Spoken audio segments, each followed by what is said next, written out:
Excellent. Well, Ertan, it's been lovely to meet you. And for the benefit of anybody watching this, Ertan and I have been talking for the last, almost 2 hours. It's been one of the most fascinating conversations. We've spoken about all sorts of things, sailing, other events that one can do for the Golden Globe race to get some experience, and even things like politics, military relationships. It's been a fascinating conversation, and I've really enjoyed it. Thank you very much. These interviews are really kind of part of getting to know the skippers, understanding the boats, and also learning a little bit, because as people know, we're hoping to put Sibongile into the Golden Globe race in 2030 if everything works out. So we're trying to learn as much as we can. So Ertan, tell us a little bit about your boat for starters. What is it? This is a Rustler 36. It was the winning boat by Jean-Luc Van de Hee in 2018. He came first. In fact, he arrived here with a broken spreaders. Okay. And he was he's a 6-time round the world yachtsman, so there is not much that he doesn't know. Yeah, quite. He did it one way, the other way, every way which way you could possibly imagine, including the first Vendée Globe. So wow. So he's an amazing guy. Right. And of course, the Rustlers are very much known for their capability in the water. Simon Kerwin had to join the Chichester class at the last Golden Globe race. So whilst Kirsten won it, I think it was kind of widely recognised that Simon was the fastest over the water. Well, he was. He was, definitely. He arrived here even stopping for 1 week. Yeah. Exactly. So, and if it were not for a broken wind vane, the outcome of the race would have been different. So, yeah, definitely very capable. And so tell us a little bit about how you've specifically set the boat up to work for you on the Golden Globe race. Okay, I mean, I am not a racer, I'm not a technical guy, and normally, as long as it's got sails and doesn't leak, I am happy to do whatever it needs to be done. And I set the boat up for comfort and safety before speed, normally. Right. And within my own capabilities. Whatever is that's what I try to do. Okay. If I'm happy with it, then I go along with it. Right or wrong, I don't know, because we all have different standards and different set of skills. So. Right, and looking around, well, I'll show you guys what the interior of the boat looks like. It looks very standard. You mentioned, of course, there's the safety features, the watertight bulkhead, so that sail locker up the front. And then what is traditionally the heads is also storage. Yes. And so your approach to the ablutions is a bucket. Well, even on my previous Rustler, I had a hot water shower and toilets. When I am at sea, I don't like to do any of that stuff inside the boat. I always take it outside. Okay. And my showers and bathrooms and everything else. So during my trips, I don't use that anyway. Okay. I always block it off, and I turn the seacocks off. And this boat doesn't have any holes on the boat other than just one exit for the sink and one for the engine. That's it. For the engine. It's obviously the exhaust out, but you mean under the water line, Yeah, so the one for the raw water intake. And in fact, even the cockpit pipes go into the single exit. Okay. So there is only 2 entrance, 2 places to seacocks on the boat. So is that a standard size fitting then, if your cockpit drains into one exit? It is a standard size. It's not really. It will easily get blocked.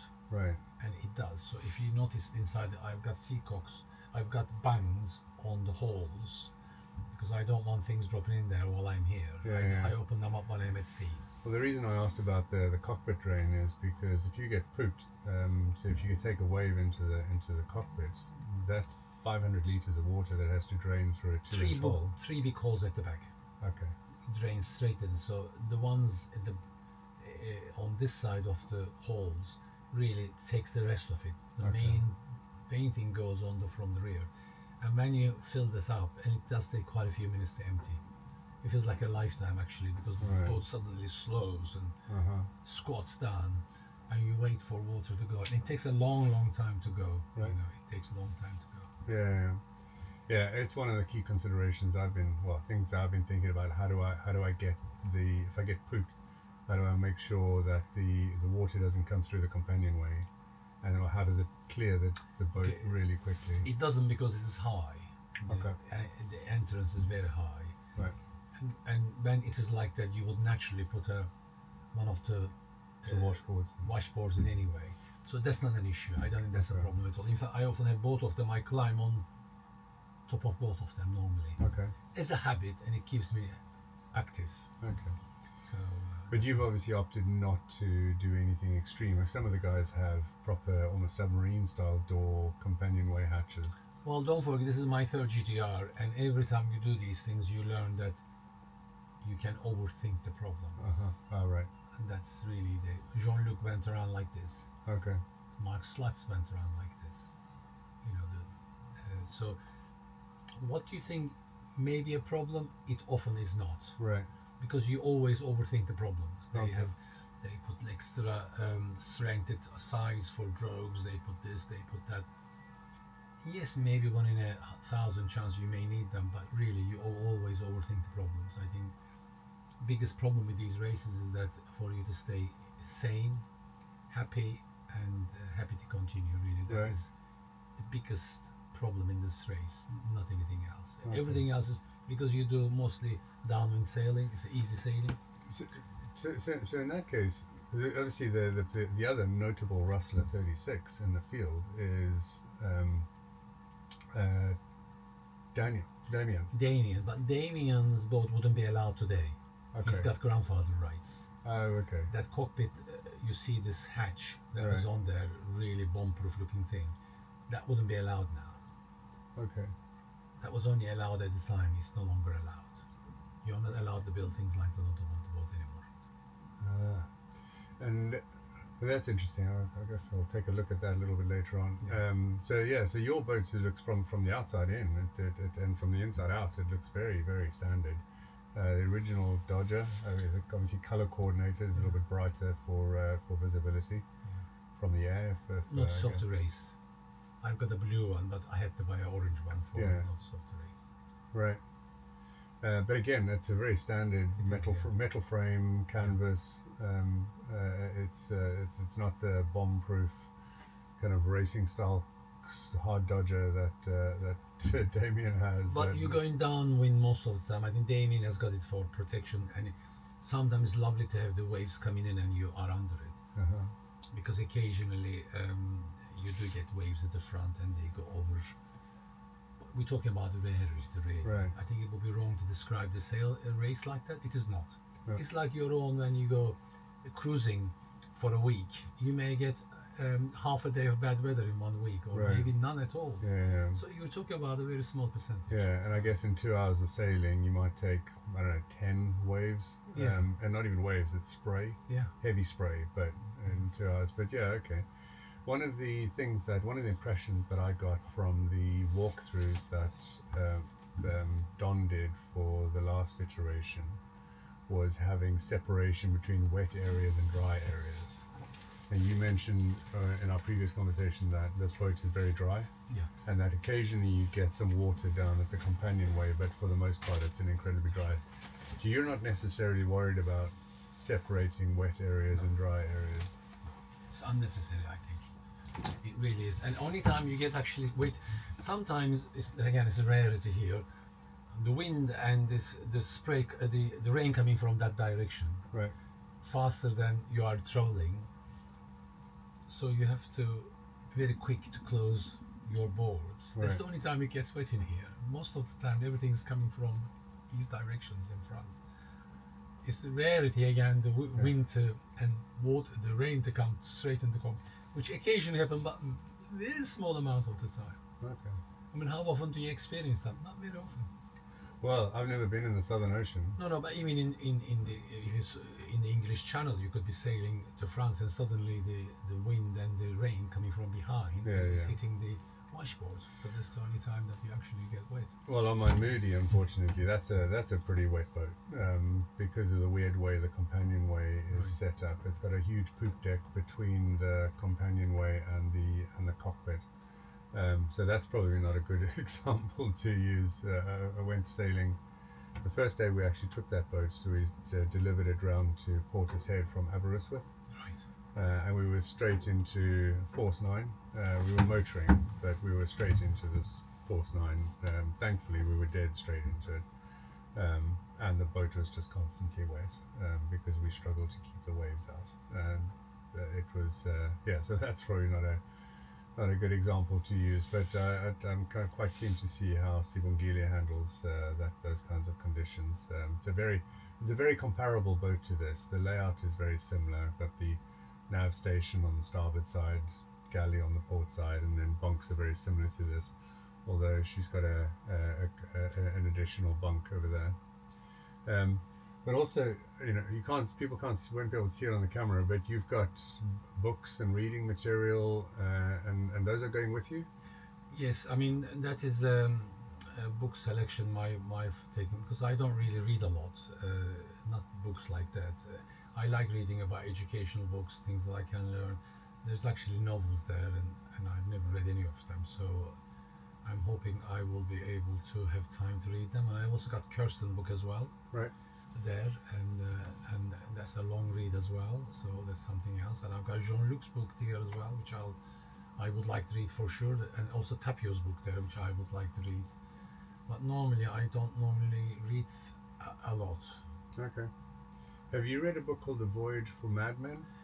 I know the person and I know the guy who wrote it. I think I've read it, most of it. Okay. I've got it in my apartment, so I'm quite keen to try and get through it. Isn't it? Yeah. I met him in 2018. Okay.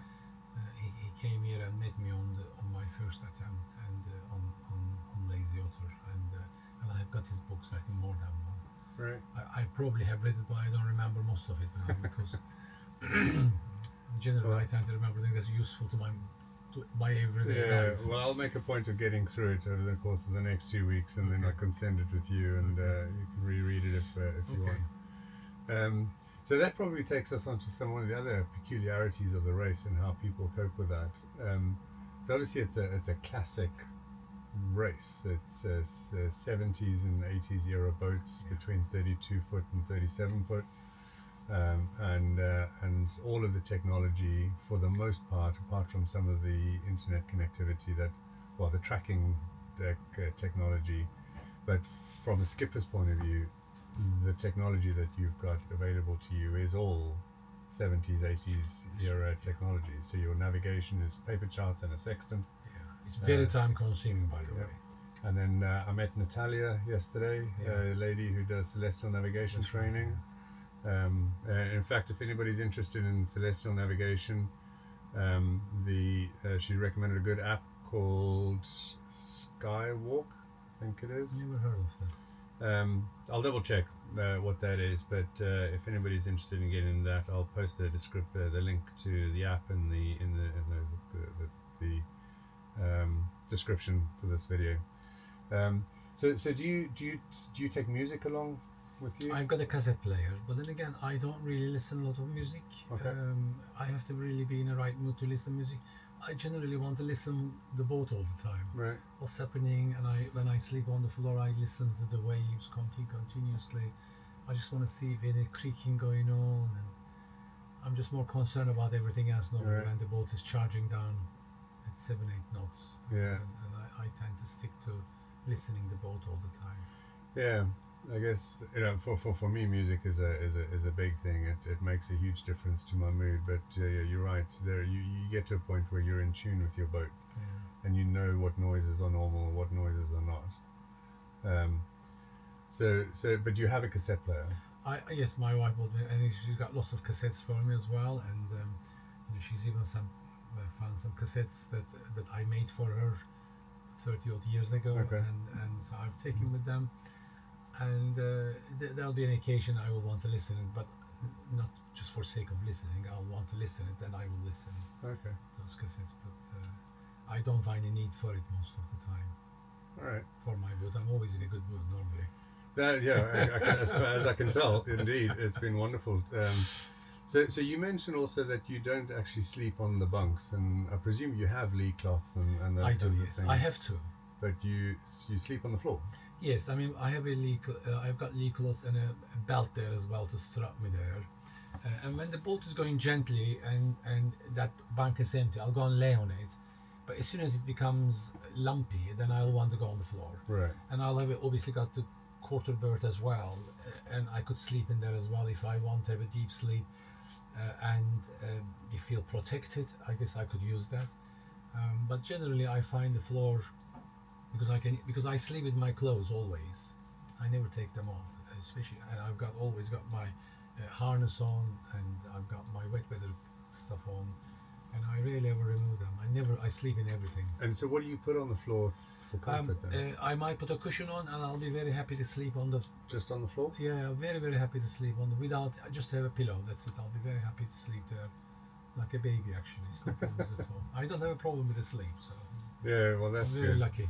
Well, I suppose when you're offshore a lot, then you sleep in. It's like when we're in the military, you sleep anywhere. Yeah. You learn how to sleep, fall asleep really quickly. You sleep for a power nap, effectively. Yeah. Um, I used to travel a lot in my car from Berlin to Belfast, all the military camps, and I used to sleep in my car all the time. And I Right. really enjoyed it, and it was never a problem for me. So, so it's I guess it's been lucky. yeah. Yes. And so, is there anything that you've set up differently from this boat specifically for the race? Not really. It is almost exactly the same as how I got it, minus the things that they know I don't know. Because Right. yesterday I learned about a little pole that sticks from the side on the second tracks that makes the light whale sails go longer. I only learned that yesterday. I Right. didn't know what that thing was. Like a whisker pole. Yes, and but those whisker poles in my old days, I used to put it on the mast to keep the spinnaker pole out. Right. But this is actually they may build a track for it, and you put this pole at the very back to make your light whale sail as far away as possible from the boat. Okay. Well, maybe you can pop out and show me. Yeah, and again, That's right. I only learned this yesterday, even though I saw this pole for, Okay. and I really didn't have time to ask Jean-Luc before because I've been asking a more important thing that I thought it was. Right. So I'm still learning. That's and on that, one of the questions that has come up via the comment sections from some of my followers is that are there any skills that you've specifically learned for this? I guess that's one of them. But is there anything that you've had to learn that you didn't know before? I think for each individual, we are all very different. Only way you can learn this is you go out sailing and find how you like it, what you like it, what degree you like it, and how fast you want to go. I think only way you can learn this to experience it going out to sea. You can't learn these things me telling you, because you will have a better way of doing it perhaps. I don't know. Yeah. But you only know that when you go sailing. So, for example, on this rate, you have to do a 4,000-mile qualifier. Yeah. Many people find Which is double from what it was the Yes. last time. which is brilliant because a lot of people find that it's not for them. Right. The person who bought Lazy Otter, and when we did the Ostar route 2-star, and on the first week he realized it wasn't for him. So Yeah. it's experience. Ostar, incidentally, is from Plymouth To to Rhode Island. Rhode Island, which is a similar route to what the Matthew did with John Cabot when they discovered Newfoundland, and it's all upwind. It's going in the wrong direction against the wrong current. It's a really difficult sail, I imagine. Well, most years it is, but not every year. Right. And the last one I did was very easy, and Mhm. you did a lot of spinnakers. In fact, weather was good more than 80% of the time. Oh well. So, but most years it can be very difficult. I nearly lost the boat one time when I was on my own. So, but anybody who wants to do serious sailing, I would recommend Ostar or 2-star or whatever, and that route from Plymouth to Rhode Island. It'll teach people more about sailing and their boat than any other trip. And themselves, by the sounds of That things. too. That too. So I can't recommend it enough for people who wants to do serious sailing. Right. Okay. Well, hopefully we'll take a walk around the boat in a minute. So let's quickly go through some of the other questions. So that's interesting about new skills. Let's quickly go through. Got some notes. So why this boat, and what do you like about it? Okay, I've had a Rustler 36 before, Okay. and this really is as simple as a dinghy in many ways. There is nothing fancy on this boat. You could teach anybody who knows a bit of sailing about everything about this boat very quickly. Yeah. And she's a heavy, long keel boat. So when you're out in the ocean, she's very kind and friendly. What this boat isn't is somebody buying this boat to do cruising around British Isles and pop into the marinas every night. She's not suited for that because they don't like to go backwards. They don't. If you haven't got a bow thruster, it is a problem to get out of places. But for the ocean business, it's a fantastic boat. Yeah, I found the same with Sibungile. That's a Super Sovereign 35 for Holman and Pye Super Sovereign 35. So from looking at it from the outside, they're very, very similar. I think the stern on this one is slightly wider, but similar overall. Modified full keel, tracks really well in an open seaway, but doesn't maneuver really well going. Is that the family boat? Well, in fact, I would. For me, you mean a family boat in terms of a cruising and being able to sit at anchor and then pop back into the marina. Yes. It's not a leisure boat. No. It hasn't got a big bathroom, which is a must on a cruising boat. A shower is a must on a cruising, and a decent kitchen is a must on a cruising boat, and a big fridge. As we mentioned, I grew up in the army, so okay, what you're willing to put up with, and I think it's really good just to have to step away from the creature comforts, right? Mm-hmm. So we spoke about the new skills. That was a question from Paul Mason, and then we got some youngsters that have asked a few questions. So, under what conditions would you go for a swim? Oh, when the boat stops, I jump into the water immediately. Right. When the boat, wherever I am in the world, when a boat stops, sometimes it really stops. There's literally nothing. And I will always jump into water, swim around the boat, check underneath. That is a huge bonus. That's a wonderful thing I look forward to sometimes. Okay. It really is wonderful. And so have you ever had goose barnacles on the boat? I have, yes, but not a lot. Okay. I guess getting in the water helps you get rid of those as well. Yes, I've cleared them, but generally you get barnacles when you park the boat for days at a time in Ecuador, those areas where the water is very warm, and you get attacked by these creatures. And the moral of the story is that if you are in a position, start your engine and go through that area as quickly as possible. Right, but of course, on the GGR, you haven't got that luxury of starting your engine and getting through. We do, but we only have a limited amount of fuel, which we are penalized by using too much of it. Right. I think a couple of hours for every liter, I think, and there is only a limited amount, and you also need some engine to go into Hobart. It's an awkward place, and also you need some engine power in case there's an emergency. Yeah. So there is only some amount you can use, and I almost certainly will use the engine to go through the calm periods when the boat literally stops, and when there's nothing there at all, even the lightweight spinnaker to fill. That means it's time to. Right. If it doesn't arrive soon, to start the engine. And I guess looking at 2022, there was there was an emergency. Kirsten had to use her engine quite significantly to come to Tapio's rescue. Yeah. Which was quite a serious sinking.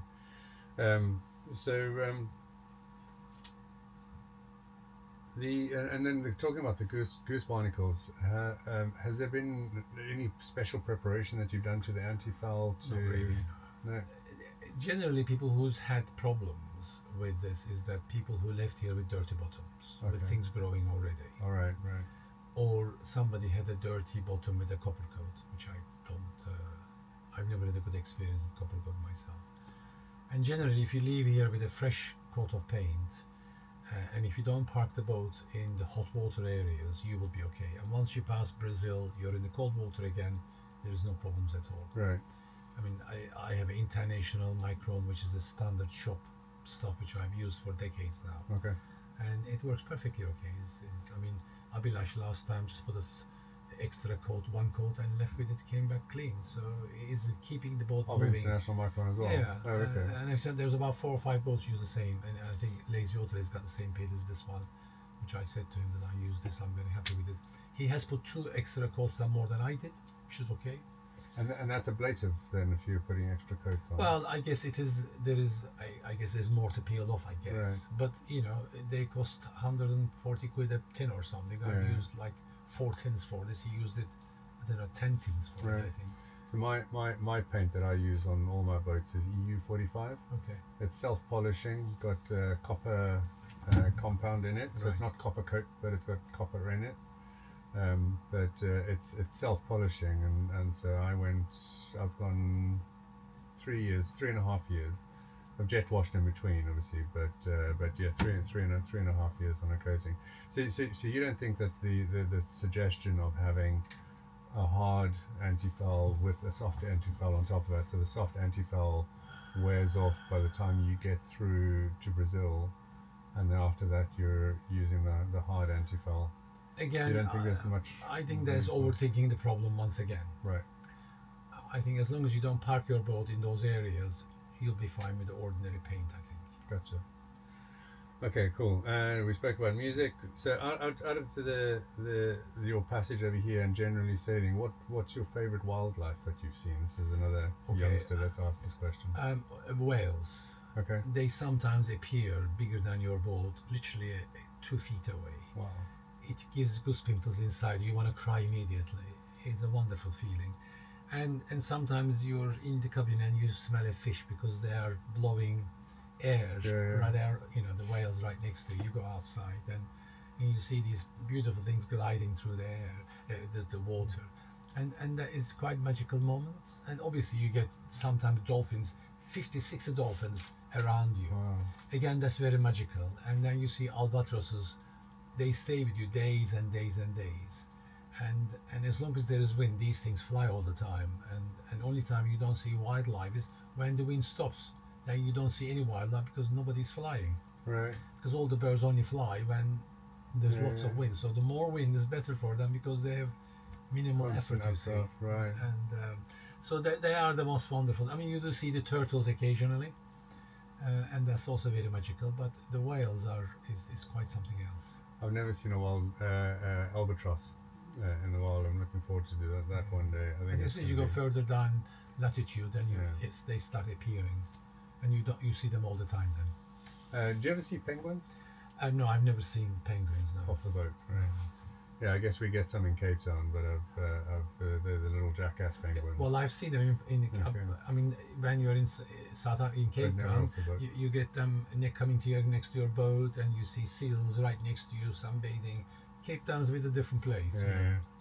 Yeah, but it's but I suppose they're very difficult to see from the boat when you're out sailing. That's right. And don't forget, most of the time you're inside your boat. You're never outside. Right, The 95% of the time is spent inside the boat. right, First of all, during daytime it's too sunny. You want to stay inside, and you only go out at night time if you want to see the stars. But vast majority of the time is always spent. You rarely ever go outside. It's not in the ocean. Say, I mean, there are people who will steer the boat 8 hours a day, the competitive people. But I generally don't. I let the windway to do all the work. So. okay. So last 2 questions on this list. So first one is, how do you keep physically fit whilst you're at sea? You don't. I mean, of course you do things, but you'll never be. Again, I talk about myself. I'll never be as fit as when I am on land. Right. That's out of the question. You can do things in here, but there is not very far you can go with it. You can go to the front and back once in a while, and maybe you'll make yourself go up and down on your legs a few times. But no, the fitness goes down Yeah, right. for sure. I guess the companionway does help a little bit. Yes, but again, in reality, when you're on land, you do Yeah. constant exercise. So when I was in the military, one of the things that I worked on, because when I wanted to leave the military, I was thinking about a career in sports science, being a biokineticist, a professional sports physio. And I developed a program based on isometric exercises using towels or ropes or something like that you can do with limited space, with zero equipment, literally just having a towel. Maybe that's something that Yeah.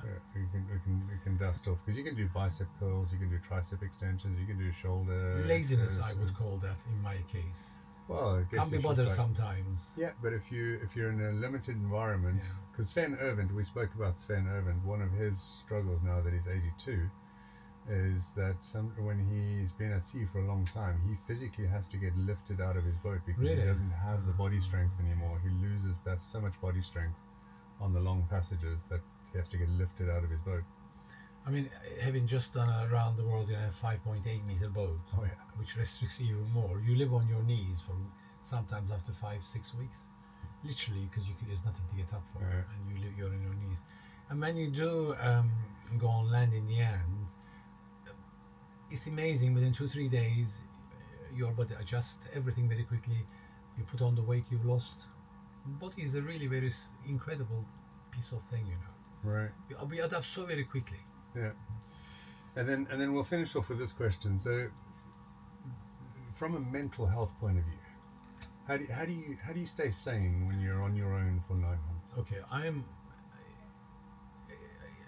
am very lucky in real life. I'm a sort of very happy person. But last time, when I arrived, not seeing my family nearly 70 days, I wanted to talk to my wife and my children and my family, and because I'm Corinthian entry, I just stopped and did that. Yes, you missed it. That is the biggest challenge of this thing, not being able to talk to your loved ones. Right. They are okay. I know they are okay because the race authority would tell me if they wasn't. But for me, I am not as strong as them, and I miss all of that. And that is for me the hardest part of this race, to become, I don't know, happy enough to continue. Right. Which is very important, because if I feel miserable, I will not do it. And that is really, really hard. And you find a lot of people suffer this, and they will all do. No one knows how you're going to suffer, because everybody's connected 24/7, and they're all going to have a shock when we start this race. Most of us, should I say, not all of us. Some people will cope ever so well, but a lot of us will suffer not being able to talk to loved ones, and this is the challenge. This is why so few people finish this race, because of that. Right. I guess you got the opposite end of that spectrum is Bernard Mortissier, who decided to just forget everything on land and keep going. I know, but if you But are not a everyone's like person, that. married, children, business, 100 other things you do in life, you have a full life, you miss out on a lot. If you're a loner with no girlfriend, no wife, nothing to look forward to, no job, that's a different thing altogether. Yeah. So you can't put two things in the same No. comparison. So for each one is different. But interestingly, this is a general area of research for me at the moment. Is this whole idea of abandonment and loneliness. It's a little bit personally relevant to me at the moment. But the latest research suggests that it's worse when it's abandonment. But when you're a very people oriented person, then all of a sudden you don't have those people around. That loneliness is exactly the same. It affects exactly the same part of your brain as if you were a drug addict and you were coming off the drugs. That craving, and the longing and the desire and that feeling of I would do anything just to get that back, get to hug my wife, to it's get to see my children. It's an exact same part of the brain, and so there's a lot of research now going into replacement therapies, so where you can temporarily replace those things, like in the same way that if you're trying to quit smoking, then anytime you get an urge, maybe do 10 push-ups. I don't know, silly example, but that there are things that you can do to sort of to cope with the loneliness. I mean, doing this race is really beyond reason. For someone who's got another boat in the Med, wonderful loving wife, wonderful kids, a business, homes in different countries, and I have so much. Yeah. I'm so very rich in so many different ways. I couldn't find a single fault in my life, and yet I do this. and that for me doing this is far more difficult than many others who's doing this race. So do you think that there's like a tipping point where if you can get past 3 months, 2 months, 4 months, like is there a tipping point where you go like, okay, I'm comfortable now, I can keep going? Okay, people have gone psychotic doing this race, Right. because they went beyond what was comfortable. I will never go beyond that. Right. For me, I've got so much more to live for. This will be forgotten day after it's Right. finished, for me anyway. I won't even talk about it. It's done, finished. So we all have different reasons of doing things, and my own reasons are for my own. I would like to do this trip because to say I've sailed around the world, it must be point to point. Right. Sailing around the world with umpteen stops checking into hotels, for me, is not sailing around the world. Right. I don't count it as sailing around the world. Okay. So Okay. you want to do a lap of the planet. For me, that's sailing around the world. Right. Okay. So it's like going for a walk in the mornings. You stop 10 times to have 10 coffees, and you call that walking around, going for a walk. Is not the same as going for a marathon. Are you with me? Yeah, absolutely. So I can do a marathon by doing 10 stops and 10 meals. Yeah. That's not running a marathon. Yeah, Marathon is doing 26 miles, starting and finishing that marathon. That's really funny. I did a touch rugby tournament once. I was refereeing. We were short staffed. I'd worked out at the end of the day I'd run 53 kilometers, Right. and I loved it. But if somebody suggested to me, go out and run a marathon, 42 kilometers, even a half marathon, I would have said no. I'm not a runner, but I happily run on a rugby field for 53 kilometers. There you go. There you go. Yeah, interesting example. Should we take a quick look at the boat? Of course, yeah. Absolutely.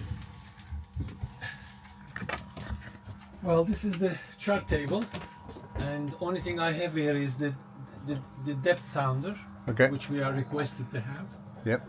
and my HF radio, which hopefully I will use a lot, and specifically to listen the news service occasionally when I can get it. But you don't get much on the HF radio these days, either American religious channels or Chinese channels. It's hard to find hard to find places to listen. And other than that, the navigation takes a long time. Okay, noon sight, you can work it out quickly, but the morning and afternoon sights on a moving boat, doing the calculation takes a long time. Okay. And when you make a tiny mistake, you are like so much out. Right. And so that is quite important. You spend quite a lot of time working out where you are, because eventually when we pass Cape Verdes, we won't have the luxury of asking the ships to tell us where we are. Okay. But until that time, because we don't know the name of the ships, they don't answer to you. Right. So you have to keep asking, tell them that you don't know their ship name, but because you're doing this, could you please reply to my VHF call and tell me and this, that, the other. Talking of which, have you ever heard of Carla Instruments? No. I'll send you the link. Carla Instruments, they produce a pocket sundial, and it's astonishingly accurate. It's accurate to within 15 minutes, which if you're talking about sundials, that's pretty accurate, and it's pocket sized. It lets you work out your the longitude. Lets you work out the longitude by your the position of the sun. Right. So if you know more or less what your latitude is, and there's a few other settings, but it actually works out really. So at least you know your longitude, and then based on then the height of the sun at that given time of the day, you can more or less within about 50 miles plot your geographic location. But I'll send you the link. It's very interesting. I mean, generally speaking, finding the where you are is not a huge problem, because finding latitude is very easy, and when you're in the ocean, the accuracy is not so important. Right. So I often work it out in my mind. Within minutes, I work out my latitude, but the longitude takes a lot longer to find out exactly where you are, to be able to plot a position. And that becomes more accurate as the weeks go on, Right. rather than immediately. Now it takes me 45 minutes to work it out for an afternoon, because I keep making mistakes, Sure. stupid mistakes, but that disappears as you go along. All right, excellent. And then we spoke about, we won't go forward because that's just storage. It's blocked lockers. anyway. Yeah, You yeah. can't get the front of the boat. It's blocked there. So that's That's completely watertight beyond this that's bulkhead. right. There's nothing there at all. To get sails, I have to go to the front of the boat to the hatch. And I've got extra solar panels, and all those equipment you see there's 4 bags of safety equipment, Right. and they will go onto one of these seats here, Okay. either the left or the right seat. And when I change the tack, I will put it on the other side so I can lay down here. Okay. So for emergency, they will be kept here. In fact, one of these will be always full of stuff, with the sextant, my clothes, and all the safety equipment. It'll just be full all the time. And then of course we spoke earlier about the keel step mast. That's right. That does link. You're not a fan of them, you said. Well, if you ask me, I prefer a deck step mast, because I don't know, if you lose the mast, there is less damage to the boat. I guess that's the only reason. But obviously, this mast is put in there one of the most experienced sailors in the world, so I'm very happy with that. I guess it's also a sort of a more contemporary, traditional approach to stepping the mast. Yes, that's very much more professional. Yeah, Sibongile has a deck step mast with a massive compression post. Yes, I mean the Rustlers have a huge compression post here, which is obviously not there. You know, there's a big tree stuck underneath. Yeah, mine as well. Mine's probably a good 6 inches by 6 inches of oak.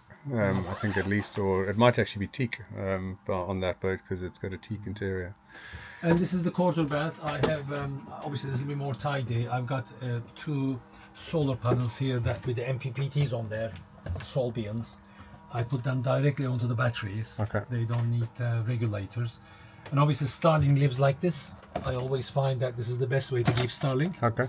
When you need it, you just take it outside and it works immediately. And so I guess it's less at risk than being outside all the time. well, if you leave it outside, there is a more chance you will lose it eventually. Right. In the bad seas. And also, I also noticed that many people lost last year when we did the Globe race for one reason or another, because obviously it's a weak link there. Yeah. And, so I think I prefer that it is like this, even though it doesn't look so pretty. Although Elon Musk would probably not appreciate being referred to as being a weak link, but I mean, a bit of appreciate it's the bracket and the structure and stuff like that, not the Starlink itself. These things will work on a boat that 5-meter boat going all directions still works. Yeah, it's an amazing piece of thing. I mean, it's just it's just amazing. That's all I can say. Excellent. That's why they charge so much money for it. Obviously, I don't have an oven. I've got a simple gas thing in here, and the fridge section is not a fridge, just storage. And all the cupboards are full of food, and underneath all these bedding, I have got enough food for, I don't know, nearly 300 days, like 250 days of food there quite easily. And I'll be taking about almost half a ton of water with me as well. So I've got 150 liters there at the front, 200 here, and I'll have the rest of it at the cockpit locker. Okay. And some juices as well. So do you have the capability of catching rainwater? Yes. When you go through the equator, you get a lot of rain. And so it's nice to drink it during the time, but by the time you get there, you only use, 80, 100 liters. So it's not, you haven't lost a lot of water by the time you get there. Right. So whatever you use, you fill it up. I guess you have more washes and what have you. But again, water is not an issue. There are the places to fill up. When it rains, you can fill a bucket literally in seconds. It rains like that. Well, that's good to know. Shall we look outside? Sure.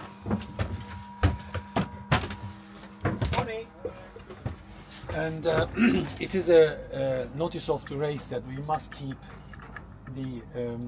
our life rafts outside. Okay. You have to give a very good reason to keep them inside. There is the notice of the race, it must be outside.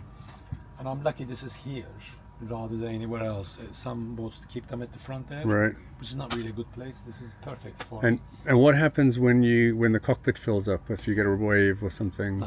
Nothing. No. So how do you prevent it from setting? So because this is so heavy, right, that really, ideally it's better if it was near there, but it's too risky down there, so I would have to lift it up. And don't forget, what people don't realize is that you might injure yourself and hurt one of your arms. So if you kept them inside, you take a huge amount of risk trying to move it up. Okay. So really they should be outside one form or another, in my opinion anyway. Unless you're a very strong man. You can No, lift up quite. one. Well, yes. And we have 2 hydro vanes. I always had 2 wind vanes on my boats. And the last one had the hydro vane and an autosteer, which was never needed to use. And I recently bought this one on eBay for 1,200 quid. And that's fitted there. I hope I won't need that. And also on top of the hydro vane, I have an extra pipe which I'm going to fit there, which I have it on lazy Okay. otter as well. So I'm going to have the So 4th that's an on there auxiliary rudder, auxiliary tiller. as well. Yeah. So what's that little solar panel for? That is actually part of to do with the live. Okay. And so they can see. They'll be able to watch me. You'll be able to watch me on YouTube. Oh wow. I don't know. On internet, a couple of hours a day, and that tells the wind direction and the wind strength. the That really velocity. should be there, but I'm not going up there to put that up there. No. So if I find a volunteer, that's going to go up there. Well, don't look at me. I'll help you with a head sail, but I'm not going up the No, mountain. I've got I'm a friend kidding. coming, Mike Peckham from England next Tuesday, so I'm going to send him up there to do Very all that good. work. Very good. In fact, I had recently had the VHF not working. I had the old owner of the Oleana, Jeremy Buckshaw. Jerry, I last met time. him yesterday.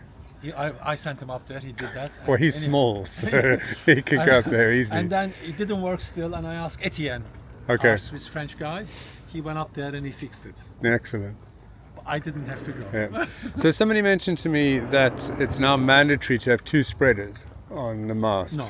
It's not mandatory? Oh, somebody said it was mandatory because think so. I spoke to Louis, who's got a ketch, but he's got 2 spreaders. My boat's got 1. I don't think that is a requirement because Simon Kerwin only had single spreader. Yes, and that was one of the things that they spoke about in his interview. That so his boat versus, I can't remember, the other competitor had so his boat was single spreader, the other competitor had a double spreader. The same rigger did both boats, and I can't remember. I have a funny feeling the other competitor was Ian Herbert Jones, and Ian Herbert Jones had a trade wind. I had a Not trade a wind. Biscay. And Ian Herbert Jones was entirely different. Right.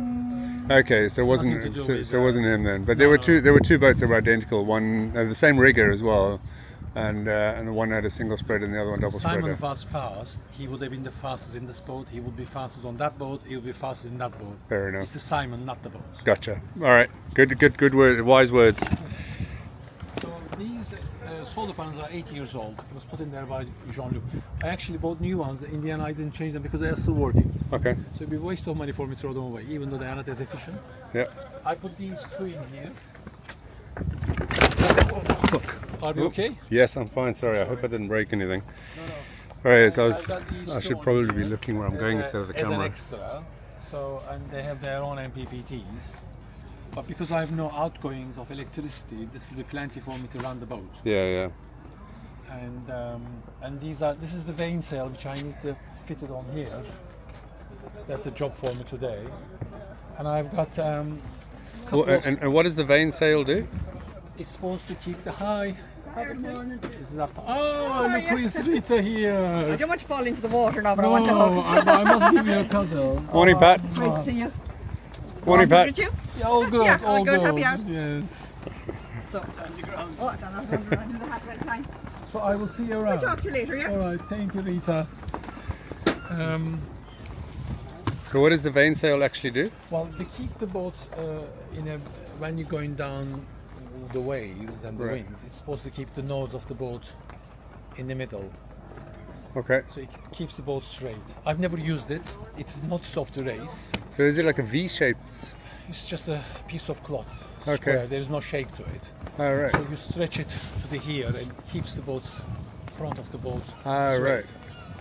Okay. We can take it out and see it ourselves a bit later on. Yeah. Okay. Maybe help me put the damn thing on for me. Yeah, maybe. Yeah, I'd be curious to know about that. That sounds I odd. don't know any more than you about this. Yeah, I think by the time you broach on a wave, that won't have anyway. But yeah, we can check it out. You know, if it says on the notice of the race, it doesn't matter if it's right or wrong. Yeah. We That'd be have to do interesting. it. So, Okay. so I've got 2 lightweight sails there, and they are on hand-comb ones. You put them on one of the spinnaker lines and you pull them up on the other spinnaker line. Okay. So I've got 2 of those. I've got 2 orange sails for emergency, which we have to have, because I can only have 9 sails. Right. So I've got 3 here, 4 there, 7, so I can take 2 more of those sails, which I need to make a selection. So I'm going to take probably a spare Genoa, because that's the main engine for this boat. Yeah. And I'll take a spinnaker. Okay. 1 spinnaker as well. So one of them is a surplus. I need to remove some of them. So I'll take some of them back home. And I've got to sort out some of the new lines, which I must do. And hopefully we are going to put a new. I've never seen this sail, by the way. It's in the bag, the new Genoa. So we'll put that on in a sec. yes, and so we'll see what it looks like. Okay. I am curious as you are. Yeah, Because no, I've not seen absolutely. it. Brand new sail. By the way, this sail again, brand new, made by Taro there. Okay. It is probably one of the best sails I've ever seen made.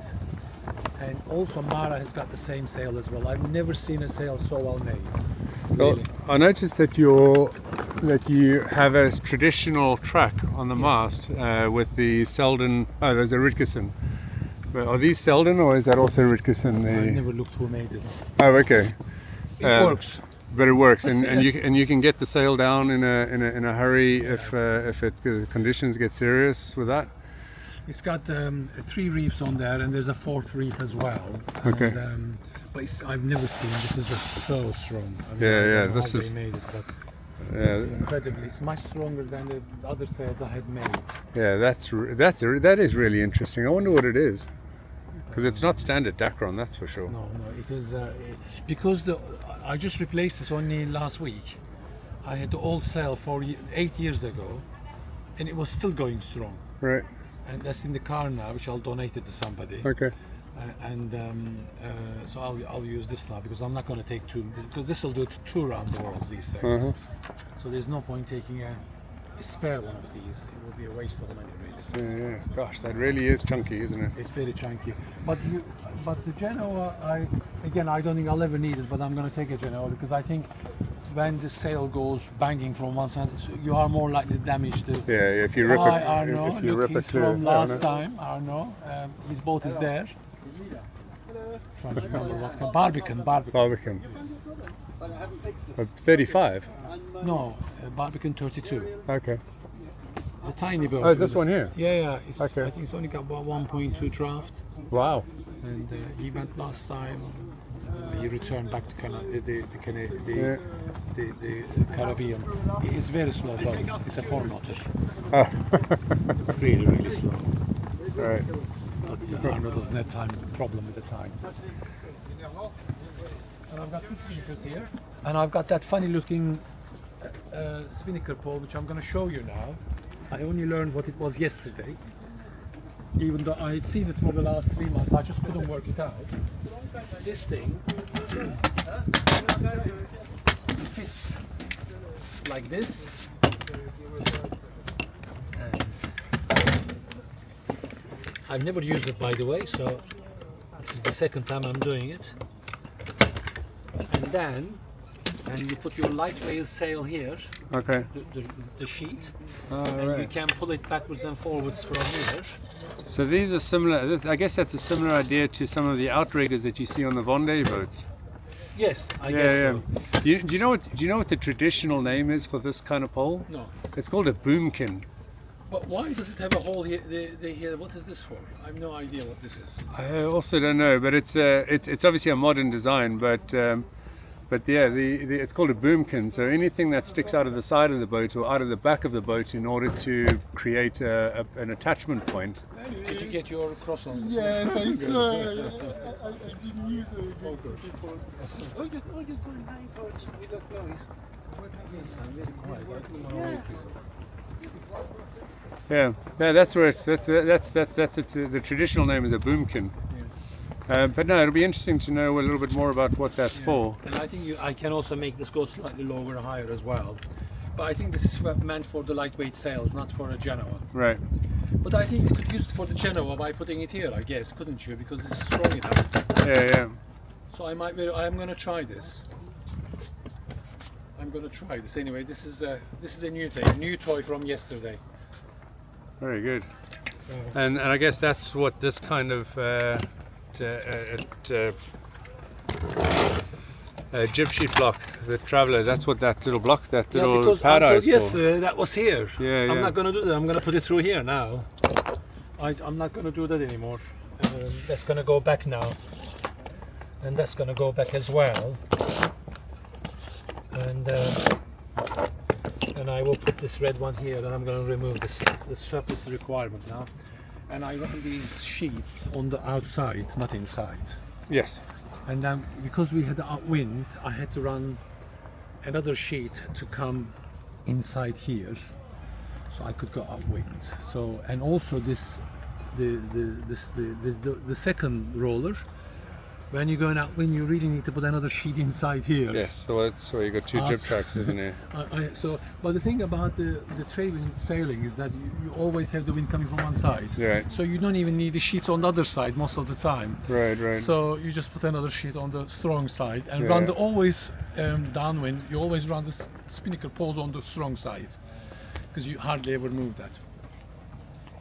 But you work that out really. It's not a rocket science. So. Cool.